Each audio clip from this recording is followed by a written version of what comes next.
Hi అందరికీ physics తెలుగులో ఛానల్కి స్వాగతం. ఈరోజు మనం సెలెక్ట్ చేసుకున్న topic earthing or grounding. So earthing అంటే ఏంటి, దానివల్ల యూజెస్ ఏంటి, అసలు ఎర్తింగ్ ఆర్ గ్రౌండింగ్ అనేది ఎలా జరుగుతుంది, వీటిని మనం ఈరోజు టాపిక్లో చూస్తాం. let us start.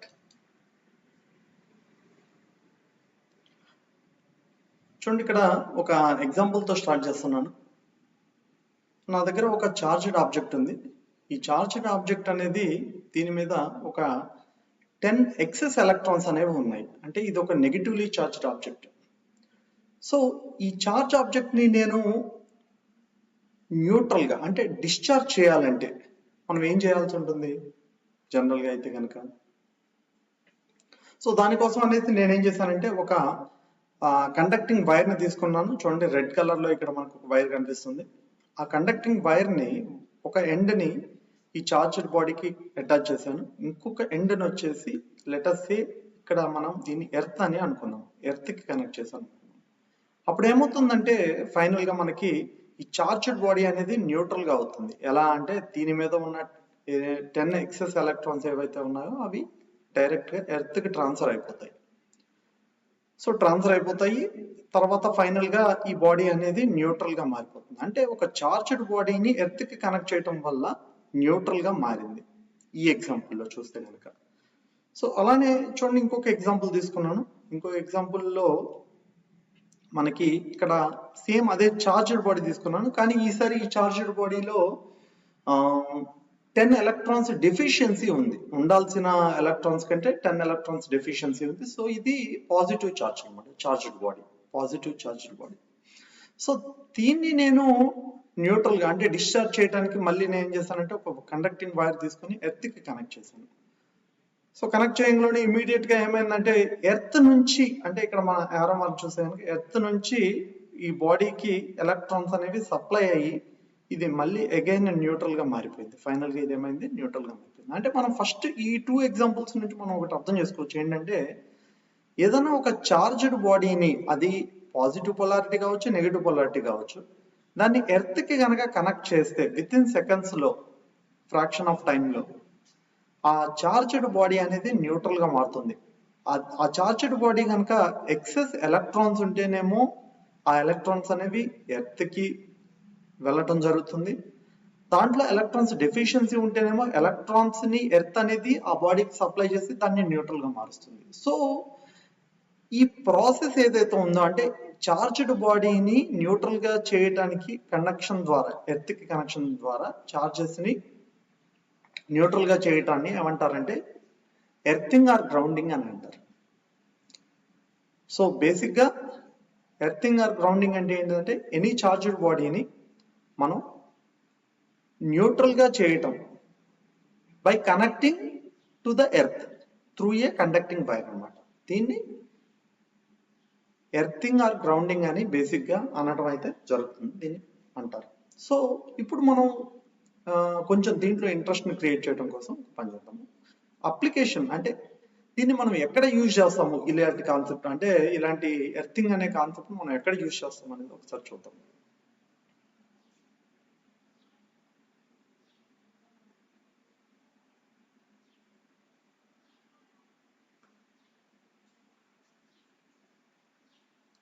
చూడండి ఇక్కడ. సో ఇక్కడ హౌస్ వైరింగ్ అనే కాన్సెప్ట్ ని తీసుకున్నాము. అంటే మనం ఇళ్లలో కరెంట్ని సప్లై చేయడానికి మనం వైరింగ్ ఎలా ఇస్తాము అనే కనుక జనరల్ గా చూస్తే మనకి మెయిన్స్ నుంచి వైర్స్ అనేవి మన ఇంట్లో ఉన్న ఎలక్ట్రికల్ అప్లయన్సెస్ అనేవి ఇవ్వటం జరుగుతుంది. మనం ఎలక్ట్రీషియన్ తో మాట్లాడితే అతను క్లియర్ గా వీటి గురించి ఎక్స్ప్లెయిన్ చేస్తాడు. సో జనరల్ గా ఇలాంటి మెయిన్స్ నుంచి మనం ఇచ్చే వైర్స్ లో 3 వైర్స్ ఉంటాయి. ఇక్కడ నేను ఆ 3 వైర్స్ 3 డిఫరెంట్ కలర్స్ లో చూపించాను. రెడ్ కలర్ ఒకటి, బ్లూ కలర్ ఒకటి, బ్లాక్ కలర్ ఒకటి. సో రెడ్ కలర్ లో ఉన్న వైర్ ని live wire or hot wire అని అంటారు. సో బ్లూ కలర్లో ఉన్నదాన్ని న్యూట్రల్ వైర్ అంటాము, బ్లాక్ కలర్లో ఉన్నదాన్ని ఇక్కడ నేను ఎర్తింగ్ వైర్ అని పెట్టాను. జనరల్గా అయితే కనుక మనకి ఈ live wire and neutral wire ఈ రెండు వైర్స్ ఉంటే చాలు, మనం డివైసెస్కి ఎలక్ట్రిసిటీని సప్లై చేయవచ్చు మెయిన్స్ నుంచి. కానీ వాటితో పాటు ఇంకొక వైర్ని కూడా తీసుకొచ్చాం అనమాట. ఈ వైర్, ఈ బ్లాక్ వైర్ ఏదైతే ఉందో దాని యొక్క ఇంకొక ఎండ్ని మనం ఏం చేసామంటే ఎర్త్లో బరీ చేసాము, అంటే కప్పి పెట్టేసాం అనమాట. సో యూజింగ్ అంటే ఇక్కడ ఏం చేస్తామంటే థిక్ కాపర్ ప్లేట్స్ని వాడి ఆ వైర్ యొక్క నెక్స్ట్ ఎండ్ని గ్రౌండ్లో పాతి పెడతాం అనమాట. ఇలా ఎందుకు చేస్తున్నాము, ఏంటి ఈ వైర్ యొక్క ఇంపార్టెన్స్, అంటే ఈ ఎర్తింగ్ వైర్ యొక్క ఇంపార్టెన్స్ ఏంటిది అనేది మనం ఒకసారి చూడటానికి ట్రై చేస్తాం. చూద్దాం ఒకసారి.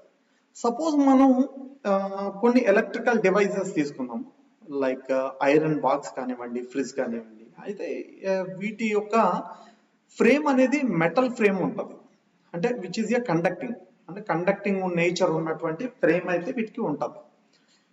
వీటిని మనం ఎప్పుడైతే ఫిజికల్ గా టచ్ చేస్తామో అప్పుడు మనకి కొన్ని సందర్భాల్లో షాక్ అనేది వచ్చేదన్నమాట. అలా అసలు షాక్ రావడానికి రీజన్ ఏంటిది అనేది మనం ఒకసారి చూస్తే, ఈ వైరింగ్ ఇచ్చేటప్పుడు ఒక్కొక్కసారి డిఫాల్ట్ కేసెస్లో కొన్ని సందర్భాల్లో ఈ లైవ్ వైర్ అనేది ఈ మెటల్ బాడీతో కాంటాక్ట్లోకి వస్తే ఏమవుతుందంటే ఈ మెటల్ బాడీ అనేది చార్జ్డ్ అవుతుంది. సో ఎప్పుడైతే ఆ మెటల్ బాడీ అనేది ఛార్జ్ అయిందో, అలాంటి ఛార్జ్ అయిన బాడీని మన బాడీ పార్ట్స్ టచ్ చేస్తే, మన బాడీ పార్ట్స్ కూడా కండక్టర్స్ కాబట్టి ఏమవుతుందంటే ఇదొక మన బాడీ పార్ట్ అనేది మన బాడీ మొత్తం కూడా ఒక వైర్ లాగా పనిచేసి ఆ మెటల్ బాడీలో నుంచి ఛార్జ్ అనేది గ్రౌండ్ లోకి వెళ్ళటానికి ట్రై చేస్తుంది. అప్పుడు అది మనకి ఒక ఎలక్ట్రిక్ షాక్ లాగా మనం ఫీల్ అవుతాం అనమాట. అది యాక్చువల్గా ఎలక్ట్రిక్ షాక్. అది అక్కడ మెటల్ బాడీని మనం టచ్ చేసినప్పుడు. ఇది ఎలాంటి సిచ్యువేషన్ లో జరుగుతుంది, అనుకోని సందర్భాల్లో, అంటే లైవ్ వైర్ కనుక మెటల్ బాడీతో కాంటాక్ట్ లోకి వస్తే ఆ మెటల్ బాడీ అనేది ఛార్జ్ అయ్యి, దాన్ని మనం తెలియక, ఛార్జ్ మనకు కనిపించదు కాబట్టి దాన్ని ఆ మెటల్ పార్ట్ ని, అంటే ఐరన్ బాక్స్ కానీ ఫ్రిడ్జ్ డోర్ ని కానీ పట్టుకున్నప్పుడు ఆ ఛార్జ్ అనేది మన బాడీ నుంచి గ్రౌండ్ లోకి వెళ్ళిపోతుంది, డిశ్చార్జ్ అవుతుంది. అప్పుడు మనం షాక్ ఫీల్ అవుతాం. సో ఇది చాలా సిచ్యువేషన్స్ లో లైఫ్ థ్రెటనింగ్ అనమాట, అంటే మన ప్రాణాలు తీసే అంత రేంజ్ లో కూడా ఉండొచ్చు. కొన్ని సందర్భాల్లో తక్కువ ఇంటెన్సిటీ ఉంటుంది, కొన్ని సందర్భాల్లో ఎక్కువ ఇంటెన్సిటీ ఉంటుంది. సో దీన్ని మనం అవాయిడ్, అంటే ఇది విషయం మనకి అర్థమైన తర్వాత దీన్ని మనం ఓవర్కమ్ చేయాలి. ఎలా చేయాలి అంటే మనం ఇప్పుడే నేర్చుకున్నాము కాన్సెప్ట్ ఆఫ్ ఎర్తింగ్ అనేది, అది ఇక్కడ యూజ్ చేస్తాం అనమాట. ఏం చేస్తాము అంటే ఇలాంటి మెటల్ బాడీస్ ఏవైతే అనుకోని సిచ్యువేషన్స్ లో ఛార్జ్ ఎక్వైర్ అవుతుందో వీటన్నిటిని మనం గ్రౌండ్ కి కనెక్ట్ చేయటం వల్ల అనుకోకుండా మెటల్ బాడీ ఛార్జ్డ్ అయినా కానీ ఇమీడియట్ గా ఈ ఎర్తింగ్ వైర్ ఏం చేస్తుంది, దాని మీద ఆ మెటల్ బాడీ మీద ఉన్న ఛార్జ్ మొత్తాన్ని గ్రౌండ్ కి ట్రాన్స్ఫర్ చేసేస్తుంది ఇమీడియట్ గా. ఇంకా కంప్లీట్ గా అదేమవుతుంది, ఆ మెటల్ బాడీ అనేది న్యూట్రల్ అయిపోతుంది. సో న్యూట్రల్ అయిన తర్వాత నువ్వు దాన్ని టచ్ చేసినా మనకు వచ్చే ప్రాబ్లం ఏమి ఉండదు. సో ఈ విధంగా మనకి ఎర్తింగ్ వైర్ అనేది హౌస్ వైరింగ్ లో కంపల్సరీగా మనం యూజ్ చేయాల్సిందన్నమాట. అది యూజ్ చేయటం వల్ల అనుకోని సిచ్యువేషన్స్ లో లైవ్ వైర్ అనేది మెటల్ బాడీ ఫ్రేమ్ ని ఛార్జ్ చేసిన ఈ వైర్ ద్వారా ఆ ఛార్జ్ అనేది గ్రౌండ్ లోకి వెళ్ళిపోతుంది కాబట్టి మనకి ఆ బాడీ, ఆ మెటల్ పార్ట్ అనేది ఎప్పుడు కూడా న్యూట్రల్ గా ఉంటుంది. సో దాన్ని మనం టచ్ చేసినా కానీ ఎలాంటి ప్రాబ్లం అనేది క్రియేట్ కాదు. అందుకే హౌసింగ్ వైర్ కంపల్సరీ ప్రాసెస్ లో వాళ్ళు ఈ లైవ్ అండ్ న్యూట్రల్ వైర్ తో పాటు ఎర్తింగ్ అనేది కంపల్సరీగా చేస్తూ ఉంటారు ఎలక్ట్రీషియన్స్. మనకి ఇది అప్లికేషన్, ప్రధానమైన అప్లికేషన్ అంటే ఇది. సో ఇప్పుడు అసలు ఈ రీజన్ ఏంటిది అనేది చూద్దాం. అంటే ఎందుకు మనం ఎర్త్కే కనెక్ట్ చేస్తున్నాము, ఎర్త్కి కనెక్ట్ చేయటం అంటే ఎర్త్ అనేది ఎంత ఛార్జ్నైనా దానిలోకి తీసేసుకుంటుందా, దానికి ఏమన్నా లిమిట్ ఉందా, ఏంటిది అనేది కొన్ని అసలు ఎందుకు ఎర్త్కి వెళ్తుంది అనేది తెలుసుకుందాం. ఆ రీజన్ చూస్తే కనుక మనం ఫస్ట్ రీజన్ లో తెలుసుకోవాల్సింది పొటెన్షియల్ డిఫరెన్స్ అనే కాన్సెప్ట్ అన్నమాట. ఏంటి బేసిక్ గా పొటెన్షియల్ డిఫరెన్స్ అంటే డెఫినేషన్ వచ్చేసి work done on a charge to move the charge from one place to other place or between any two places is defined to be potential difference. ఇది basic potential difference యొక్క definition. అంటే మనం ఒక 2 points మధ్యలో charge ను move చేయాలంటే ఎంత work అయితే చేయాలో దాన్ని పొటెన్షియల్ డిఫరెన్స్ అని అంటాం. సో ఇక్కడ ఒక ఎగ్జాంపుల్ తీసుకుందాము. ఏ బి అనే ఒక 2 పాయింట్స్ ని నేను సెలెక్ట్ చేసుకున్నాను. ఏ అనే పాయింట్ అనేది 5 volts పొటెన్షియల్ దగ్గర ఉంది అనుకుంటున్నాను. బి అనే పాయింట్ 3 volts పొటెన్షియల్ దగ్గర ఉంది అనుకుంటున్నాను. సో ఇప్పుడు చూడండి ఒకసారి, ఇక్కడ 2 సబ్ కేసెస్ రాశాను. దీంట్లో ఫస్ట్ కేసు వచ్చేసి ఒక పాజిటివ్ ఛార్జ్ కనుక మనం ఈ 2 పాయింట్స్ మధ్యలో ఉంచితే ఎప్పుడు కూడా పాజిటివ్ ఛార్జ్ అనేది హయ్యర్ పొటెన్షియల్ నుంచి లోవర్ పొటెన్షియల్ కి మూవ్ అవుతుంది. సో మరి అలా మూవ్ అవటానికి వర్క్ ఎవరు చేస్తారు అంటే, ఈ ఏ బి అనే 2 పాయింట్స్ ని గనక మనం ఒక సిస్టమ్ అనుకుంటే, ఆ సిస్టమ్ లో ఉన్న ఫీల్డ్ అనేది ఈ పాజిటివ్ ఛార్జ్ అనేది హయ్యర్ పొటెన్షియల్ నుంచి లోవర్ పొటెన్షియల్ కి కావాల్సిన వర్క్, దానికి కావాల్సిన ఎనర్జీని ఇచ్చి ఆ వర్క్ చేస్తుంది అనమాట. కాబట్టి పాజిటివ్ ఛార్జ్ హయ్యర్ నుంచి లోవర్ పొటెన్షియల్ కి వెళ్ళినప్పుడు ఈ 2 పాయింట్స్ మధ్యలో ఉన్న ఎనర్జీ అనేది డిక్రీజ్ అవుతుంది ఆ వర్క్ సిస్టమ్ చేయటం వల్ల. అంటే ఇంటర్నల్ ఫీల్డ్ చేయటం వల్ల, సిస్టమ్ అంటే ఏం లేదు, ఇంటర్నల్ ఫీల్డ్ చేయటం వల్ల ఆ 2 పాయింట్స్ మధ్యలో ఉండే ఎనర్జీ తగ్గిపోతుంది.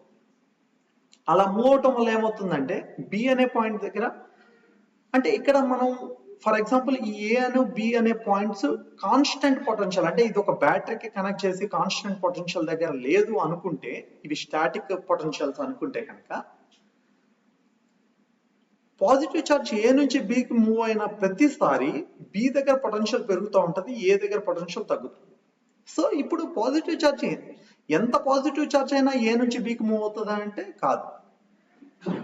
ఎప్పటి వరకు పాజిటివ్ ఛార్జ్ ఏ నుంచి బి వరకు మూవ్ అవుతుందంటే, ఏ బి అనే 2 పాయింట్స్ మధ్య పొటెన్షియల్ సేమ్ అయ్యే వరకు ఇట్లా మూవ్ అవుతుంది. దాని తర్వాత ఇంకా ఛార్జ్ అనేది నీకు పాజిటివ్ ఛార్జ్ మూవ్ అవ్వదు. సేమ్ అదే విధంగా నెగిటివ్ ఛార్జ్ కూడా. కానీ నెగిటివ్ ఛార్జ్ కనుక ఏ బి అనే 2 పాయింట్స్ మధ్యలో పెడితే మనకి నెగిటివ్ ఛార్జ్ అనేది బి నుంచి ఏకి మూవ్ అవుతుంది. రివర్స్, బి నుంచి ఏకి మూవ్ అవుతుంది. నెగిటివ్ ఛార్జ్ ఎప్పుడు కూడా లోవర్ పొటెన్షియల్ నుంచి హయ్యర్ పొటెన్షియల్ కి మూవ్ అవుతుంది. సరే, బి నుంచి ఏకి మూవ్ అయినప్పుడు ప్రతిసారి ఏమవుతుంది, నెగిటివ్ ఛార్జ్ పాజిటివ్ పొటెన్షియల్ వైపుకి మూవ్ అయినప్పుడు ఆ ఏ దగ్గర ఉన్న పొటెన్షియల్ ని డిక్రీజ్ చేస్తుంది. అలా ఎంత వరకు డిక్రీజ్ అవుతుంది, ఏ బి అనే 2 పాయింట్స్ మధ్య పొటెన్షియల్ సేమ్ అయ్యే వరకు నెగిటివ్ ఛార్జ్ బి నుంచి ఏకి మూవ్ అవుతూనే ఉంటుంది, అండ్ ఏ దగ్గర పొటెన్షియల్ తగ్గుతుంది, అవి ఏ బి పాయింట్స్ ఈక్వల్ అయ్యే వరకు. సో ఒక్కసారి ఏ బి పాయింట్స్ మధ్యలో పొటెన్షియల్ సేమ్ అయినప్పుడు ఇంకా ఛార్జ్ ఎలాంటి మూమెంట్ చూపించదు అనమాట. ఈ 2 కేసెస్ లో మనం ఎంత వర్క్ చేస్తున్నాము అంటే మూవ్ చేయడానికి ఛార్జ్ అని అంటే, మనకి ఫార్ములా వచ్చేసి Q into delta B. Right. So ఇక్కడ మరి ఎర్త్ ని కన్సిడర్ చేయడానికి కారణం ఏంటి అనేది చూద్దాం. ఎర్త్ ని ఎందుకు ప్రతిసారి చార్జ్డ్ బాడీని ఎర్త్కే కనెక్ట్ చేస్తున్నాము అని చూస్తే, మీరు ఇక్కడ అర్థం చేసుకోవాల్సింది ఏంటంటే, ఎర్త్ అనేది మనం జనరల్ గా ఒక న్యూట్రల్ కండక్టింగ్ బాడీగా తీసుకుంటాము. ఎర్త్ అనేది ఎలా తీసుకుంటాము, ఒక న్యూట్రల్ కండక్టింగ్ బాడీగా తీసుకుంటాము. సో న్యూట్రల్ కండక్టింగ్ బాడీ అంటే దాని యొక్క పొటెన్షియల్ 0 దగ్గర తీసుకుంటాం అనమాట. 0 దగ్గర తీసుకున్నప్పుడు మనం ఏదైనా ఒక చార్జ్డ్ పాజిటివ్ చార్జ్డ్ బాడీ తీసుకుంటేనేమో ఆ పాజిటివ్ చార్జ్డ్ బాడీ అనేది హయ్యర్ పొటెన్షియల్ లో ఉన్నట్టు comparison with earth. Negative charged body తీసుకుంటేనేమో దాని పొటెన్షియల్ అనేది ఎర్త్ పొటెన్షియల్ కంటే తక్కువ ఉన్నట్టు. సో ఎర్త్ పొటెన్షియల్ కంటే తక్కువ ఉన్నప్పుడు మనకేమవుతుంది, ఎలక్ట్రాన్స్ నెగిటివ్ చార్జెస్ అనేవి లోవర్ పొటెన్షియల్ నుంచి హైయర్ పొటెన్షియల్ అంటే ఎర్త్ వైపుకు మూవ్ అవుతుంది. అలా కాకుండా పాజిటివ్ పొటెన్షియల్ బాడీ అంటే పాజిటివ్ చార్జ్డ్ బాడీ తీసుకున్నప్పుడు పాజిటివ్ చార్జ్డ్ బాడీ అనేది ఎక్కువ పొటెన్షియల్ దగ్గర ఉంటుంది ఎర్త్ కంటే. ఎందుకు, ఎర్త్ యొక్క పొటెన్షియల్ ఎప్పుడు 0గా తీసుకోవాలి. అప్పుడు ఏమవుతుంది, నెగిటివ్ చార్జ్ అనేది ఎర్త్ నుంచి పాజిటివ్ చార్జ్ కి అంటే పాజిటివ్ చార్జ్ హైయర్ పొటెన్షియల్ ఉన్న బాడీకి సప్లై అవుతుంది, రివర్స్ లో సప్లై అవుతుంది అన్నమాట. సో ఓకే, ఇలా జరుగుతుంది ఎప్పుడు వరకు అంటే ఆ చార్జ్డ్ బాడీ అనేది సేమ్ పొటెన్షియల్ ఆఫ్ ఎర్త్ ని అక్వైర్ చేసే వరకు, అంటే 0 పొటెన్షియల్ న్యూట్రల్ అయిపోయే వరకు జరుగుతుంది. సో ఇప్పుడు మరి ఎర్త్ కి ఎంత చార్జ్ అయినా ఇవ్వచ్చా, ఏం కాదా, ఎర్త్ అనేది ఎప్పుడు 0 పొటెన్షియల్ నే ఉంటుందా, న్యూట్రల్ గానే ఉంటుందా అనేది చూద్దాం. అది ఎలా అర్థం చేసుకోవాలంటే, కెపాసిటెన్స్ అనే ఒక టర్మ్ ఉంది మనకి. Capacitance for any conductor. అలానే సో బేసిక్ గా కెపాసిటెన్స్ ఎలా డిఫైన్ చేస్తామంటే capacitance C is equals to Q by V. ఇక్కడ చూడండి కెపాసిటెన్స్ వచ్చేసి capacitance C is equals to Q by V. So దీంట్లో Q అంటేనేమో charge given to that body and V is the potential difference at what potential difference. Okay, so earth ని కనుక మనం ఒక spherical conducting isolated బాడీగా treat చేస్తే capacitance of the spherical isolated body ఏమవుతుందంటే 4πε0 into R formula ఉంటుంది.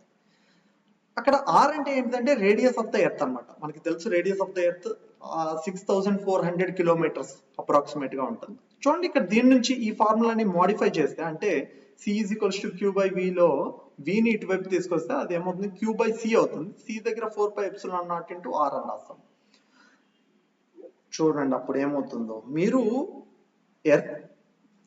Earth యొక్క potential అనేది V directly proportional to the charge, okay, and inversely proportional to the radius of the object. Q by R.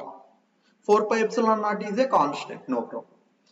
So R అనేది చాలా చాలా పెద్దది కాబట్టి మీరు Q అనేది సమ్ కూలమ్స్ ఆఫ్ చార్జ్ ఇచ్చినా గానీ, అంటే అది కూలమ్ ఆఫ్ చార్జ్ అనేది very huge amount of charge, అంత చార్జ్ ఇచ్చినా గానీ R డినామినేటర్ లో ఉండి డామినేట్ చేయటం వల్ల V అనేది వెరీ వెరీ వెరీ స్మాల్ అవుతుంది, సిగ్నిఫికెంట్లీ వెరీ వెరీ స్మాల్ అవుతుంది. సో అందుకోసమే మనం ఎర్త్ ని ఆల్మోస్ట్ ఎంత చార్జ్ ఇచ్చినా గానీ ఎలా ట్రీట్ చేస్తామంటే V అనేది నెగ్లిజిబుల్ వాల్యూగా ట్రీట్ చేయడం వల్ల ఎర్త్ ని we consider that earth as always a neutral object అన్నమాట.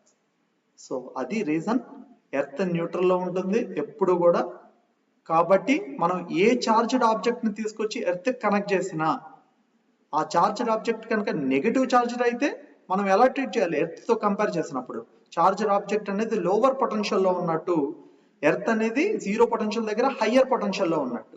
అప్పుడు ఎలక్ట్రాన్స్ ఎట్ నుంచి మూవ్ అవుతాయి, lower potential to higher potential. Next positive charged body తీసుకొచ్చినప్పుడు అది హయ్యర్ పొటెన్షియల్ లో ఉంటుంది in comparison with earth at zero potential. కాబట్టి ఎలక్ట్రాన్స్ ఎట్ నుంచి ఎట్ మూవ్ అవుతాయి, ఎర్త్ నుంచి హయ్యర్ చార్జ్ బాడీకి అంటే హయ్యర్ పొటెన్షియల్ బాడీకి మూవ్ అవుతాయి. ఈ ప్రాసెస్ ఆఫ్ చార్జ్ ట్రాన్స్ఫర్ ఎంతసేపు జరుగుతుంది? Till both the bodies acquire the same potential. Okay, so that's it. Thank you.